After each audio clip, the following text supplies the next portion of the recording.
Hey everybody, it's Anna. Welcome back to my Fluid Art channel. Thank you so much for stopping by. So my husband and I like to go birding together. We sometimes take trips, sometimes we just do it in our own backyard, essentially. West Virginia is great for birding, particularly in the spring. So we like to watch birds, identify birds, photograph birds. That's the best part, is the taking pictures of birds. Anyway, a place that my husband has wanted to go to for quite some time is called the Sax-Zim Bog, and it's up in northern Minnesota, and that's what my shirt is. Sax-Zim Bog. Anyway, it's known for being a great place to see overwintering owls. So we went a month ago, and we saw owls. We saw a number of new birds for us, but we did see some owls. We saw a northern hawk owl, we saw some barred owls, and the best one was the great gray owl. It's just magnificent. It's one of North America's biggest owls. It has this nice round head with this, really defined facial disc, the eye discs, and these bright yellow eyes. Really, really striking bird. So I want to do a great gray owl face painting. So I have an 11 by 14 inch canvas here. I wish it was a deep canvas, but I didn't have any on hand, and I think this will be the best size for what I'm trying to do. So I'm just going to do a close-up on the face, the sort of the facial discs, the eyes, the beak, and that's it. So I've been thinking about how I want to do this painting and going back and forth and saying, oh, I could do it this way, I could do it that way, and I think, I could use my hairdryer and blow out the facial discs. But then I wonder if I could get them really even, and then I thought, well, what about a balloon smash? So that's what I'm going to try today, and instead of a balloon, I have this semi-deflated soft rubber ball, because it's nice and round. You'll notice it's not as large as the canvas, so I'm going to have to roll it around a little bit, and I don't know how that's going to work. It's possible that this won't work, and I'll have to improvise in some other ways, but that's what I'm going to start with. So in my head, I already have like backup plan 1, backup plan 2. We'll see how crazy this gets. These are the majority of my owl colors. So I have a gray, which I just made with some black and white. I have white. I have 2 metallics. This one's a nice light silver, and then this one I made out of some mica pigments. So this is a combination of charcoal and hot chocolate, and I mix those with gloss gel and then Floetrol, and you can see how I mix that here. The rest of my paints I just mix with Floetrol and then I thin with water, and you can also find that video here or down in the video description. And then I have a tan, I think this is unbleached titanium. You can see that the consistency there flows nicely, medium to medium thin. Does not leave a large mound, but it does mound up. And then I have burnt umber. So those are my owl colors. Then over here I have 2 shades of yellow. So I have a primary yellow and a deep yellow. The deep yellow is going to be for the beak. The primary yellow is going to be for the eyes. And then some black for those pupils and any other details where I really want something nice and dark. So I'm excited about this. I don't know how it's going to go. Come along with me and find out. Let's make a painting.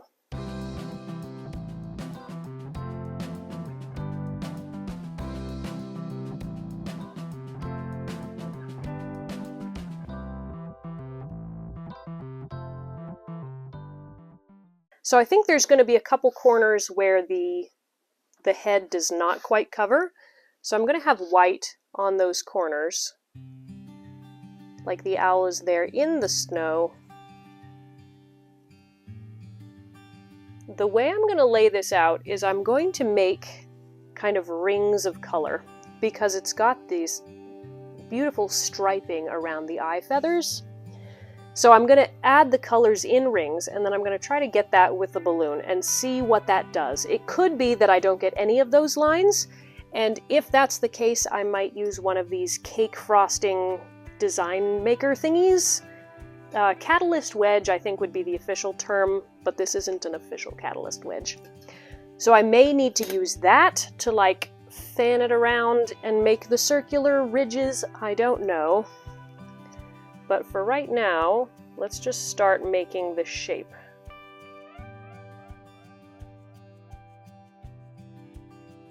I'm going to put a bit of white just along this whole edge, just to kind of get that side a little bit covered, and then the other colors can flow down over the top of it.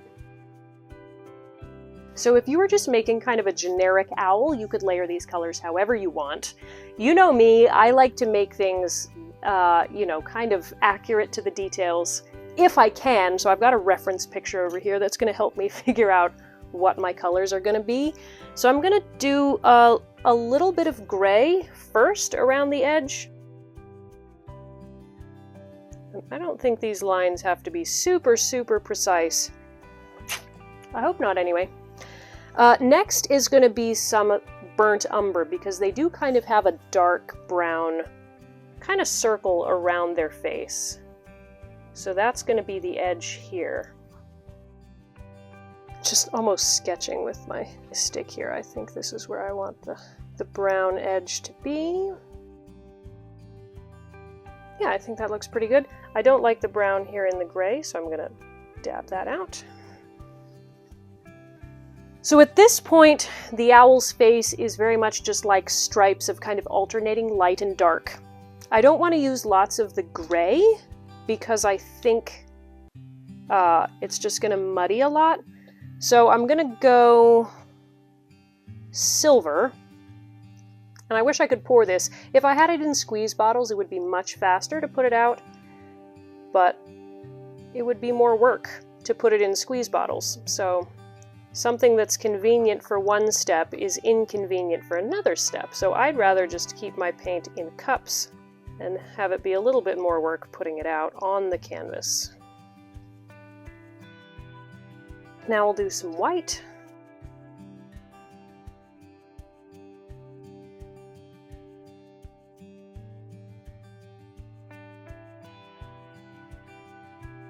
Now we'll do some of my darker metallic, this slightly brownish dark gray.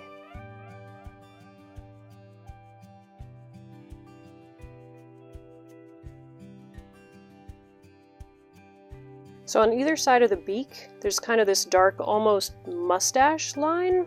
So I'm just going to put that in, and I'll probably need to re-add that once I've done the balloon smash, ball, whatever. But just to have it in there so that I know kind of what it's all going to look like. All right, I think I'll do another round of white. Am I going to do white again? I think I want some of this unbleached titanium, because when we saw our great gray owl, he was right in the last light of sunset, and so he looked almost brownish, even though great gray owls aren't brown, they're gray, but in the warm light he didn't look really starkly white and gray, so I want to add some of that tan feel in there. And now I'm going to do some gray, and I'm going to start making a bit of shaping here in the middle, separating the two halves into kind of the two sides of the face.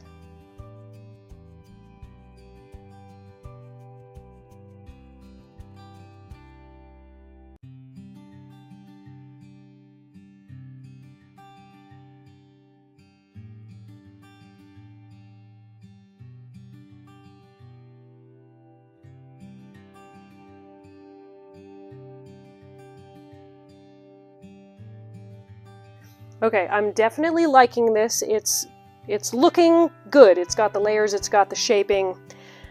In the center of the face, there's a kind of a dark band. So that'll be the dark metallic, at least for right now. I know I'm going to be adding some brush details once this is dry, but I'm going to try to do as much as I can while it's wet. So, and then on either side of that is, it's almost like a butterfly shape of white. And then here where the beak is going to be, I'm just putting white to begin with, and I will add the yellow later. the inside here is quite dark, so I just want to make that shape there, and I'm actually using black for this. Now I'm going to keep layering all my other colors.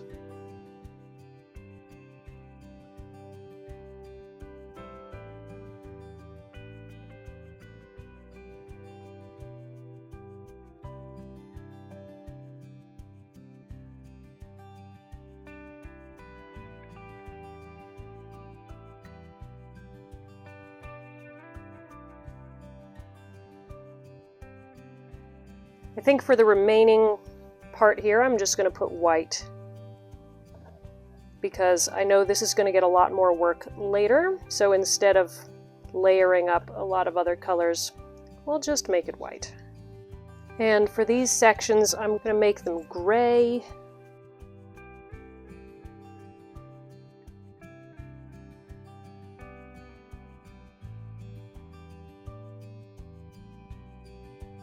And right here is going to be white.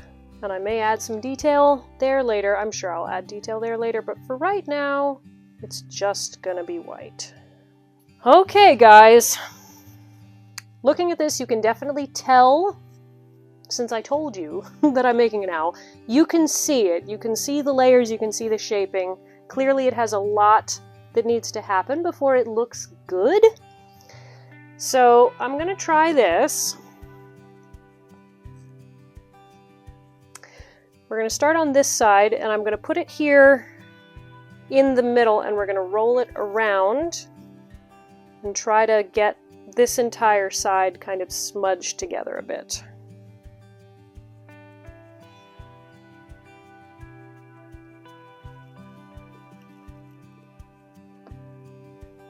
Well, look at that. We got a nice smudgy spiral and removed a lot of the paint from the canvas. That's not what I was going for. Great. Nailed it! Yeah, that's not very good. Okay, let's wipe this off because I'm not using that again. So let's reassess. Another option would be to swipe. Let me try that before I do anything else. So I'm going to start here, and I'm going to swipe all the way up and possibly continue it all the way around. We'll see.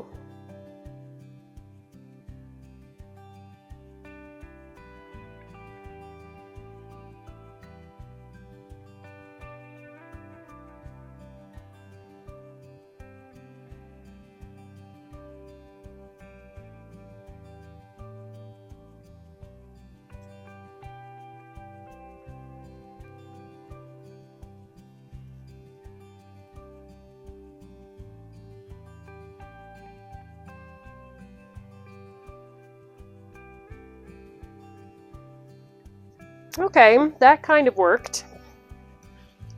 It worked better than the ball. Unfortunately, it's hard to get a really good swipe that goes all the way around.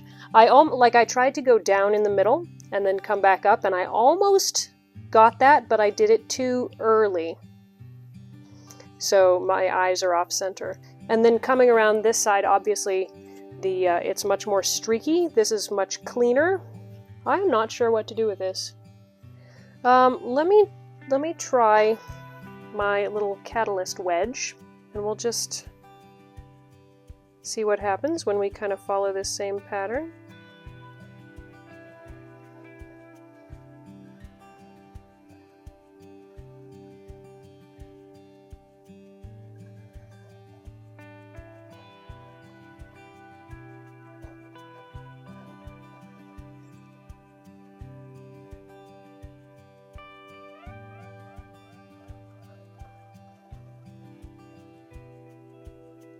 Okay, we've got striping, and that is more than we had before. It's still significantly cleaner on this side than it is on this side because the white here is nice and clean, and this white got muddied by the balloon. I still can't quite shake the feeling that there should be something with a balloon right around the eyes.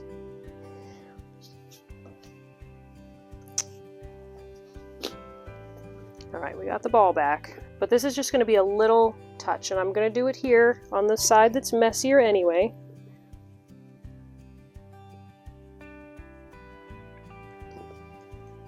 Okay, I'm not sure how I feel about that. But I'm going to do one on this side.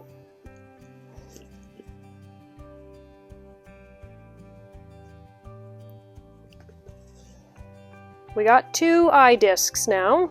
That's about all I can say for the eye discs. They exist. Before I finish in the eye sections, I'm gonna tweak these areas a little bit. I'm gonna add a bit of white here to the gray.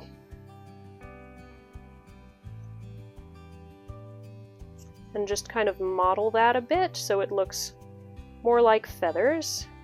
And that'll just be good old finger painting.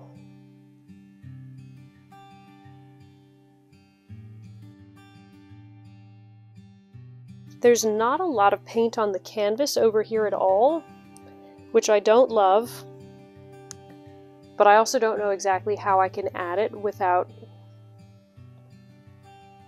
messing things up, so I think I'm going to add that afterwards. I'll do that with a brush. That way I can add it more carefully, because there's a bit of reaction I'm getting here, but it's not a lot of reaction, so adding it with a brush where you don't get a reaction is not going to make a big difference, because I'll be matching the nice smooth lines here. I'll just match that there. At this point I'm just going to start kind of like freehanding it. Put a little paint on, mess with it, you know, use my finger. Like, I love how this feathery section looked. So I'm just going to play around with it, and if I know what I'm doing, I'll tell you what I'm doing, and if I don't really know what I'm doing, then you can just watch.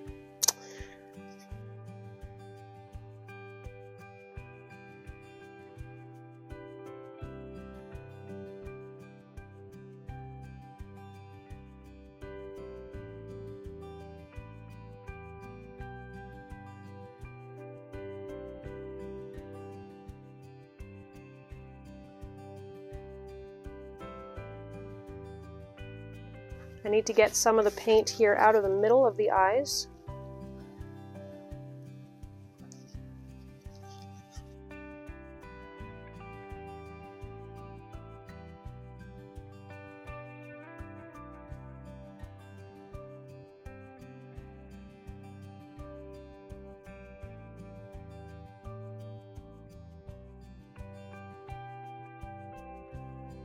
It's time to add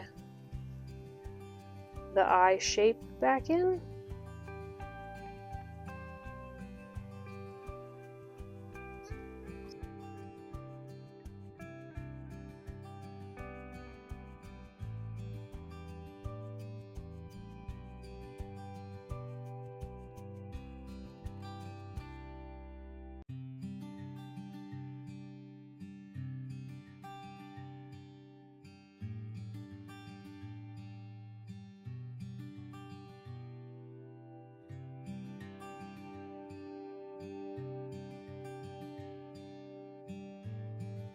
Okay, ready or not, I think it's time to add the eyes and the beak.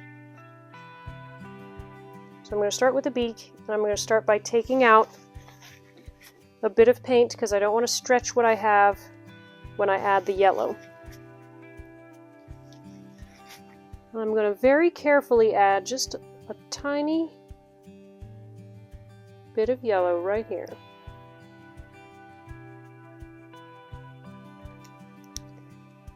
And I'm going to use my tiny little palette knife to kind of shape it into a point down here.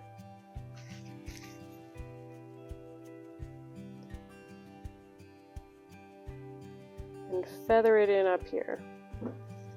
Because I want all the paint to look like it's sort of coming into the beak and covering over the beak. Not at the tip though. I want the tip to be pretty clean. Alright, that looks decent. Decent for a beak. I'll add some shading with a brush, but I'm not even going to attempt that right now. Alright, now for the eyes.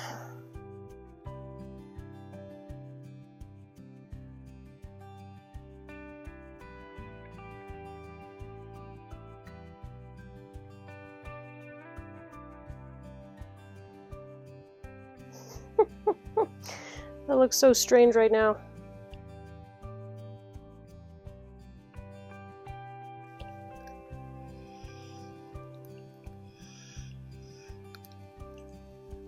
And then of course we need a pupil in the middle.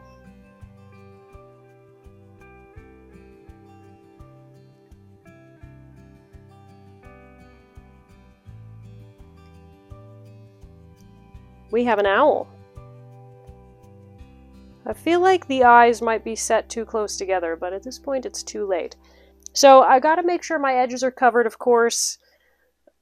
I don't know that I'm gonna do much more right now while it's wet because I don't know exactly how detailed and careful I can make it. So let me give you a close-up. Okay, here we go. So you can obviously tell it is an owl. You can obviously tell it's a clumsy owl.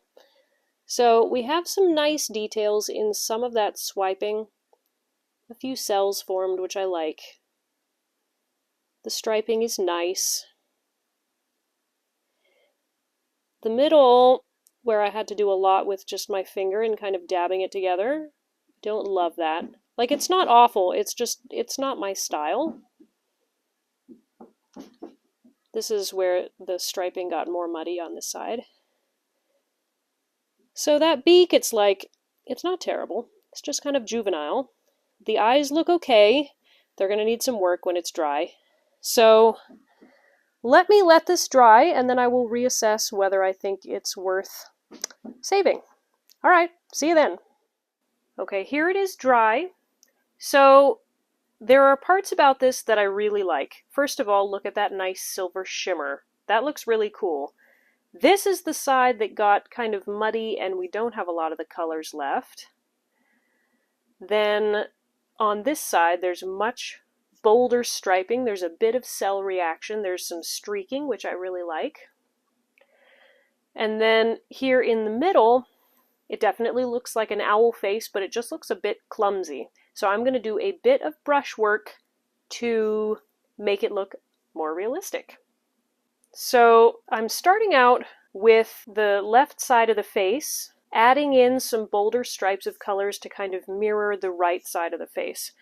Then I added some more white in the middle, because looking back at the reference photo, there's a lot more white on the inside of the face. And then I started shaping in those black patches around the eyes. They were much too big, so I'm starting to add some white, bring them in. Now I'm adding in some white to shape how the eyes should be.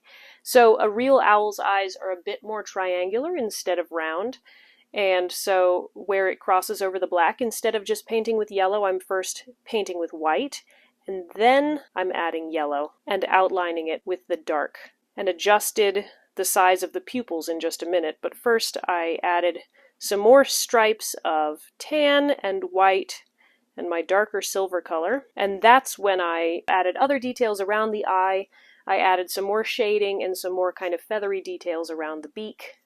And this is what we've got right now. So here's our owl as it stands. And I'm not saying here it is all finished, because it truly isn't finished. There's more that I'd like to do. Over here where these stripes are, I'm going to use a fine brush to make more streaking like this, so that the two sides match more. Then around the eyes in this area, I want to soften it out so it looks a bit more like that, and just neaten it so that that eye area looks more like it's blending in with the rest of the face. And I wish that I could show you the completely finished owl, but I have just run out of time. So here it is as it is. I feel like I've improved it a lot since finishing the wet version. There's still more to be done, but this is as far as I can get with you right now. Thank you guys for watching. I hope it inspired you to try something new. Next week, I have a fun collaboration with Claire and Nate Bright, so be sure to come back for that one. Bye, guys.